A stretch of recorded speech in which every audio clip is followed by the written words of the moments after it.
I find it really useful to have a calendar and a diary where I write everything down, and it's a great way to visualize everything.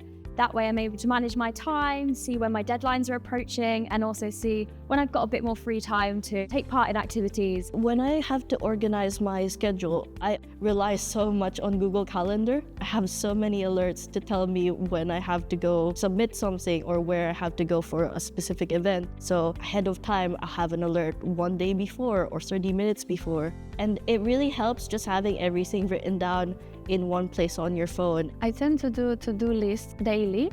I also use time blocking to block slots for studying or my shifts at work. It's also important to remember that not everything goes as planned all the time, so try to stay flexible. I often try to combine my studies with my social life. So for example, when I was doing my dissertation, I found it really helpful to work with a friend because it meant that we could get on with our work together, and then when we were ready to take breaks, we could go to a cafe, get a coffee and have a nice catch up, which I think was really just helpful in relieving a lot of stress.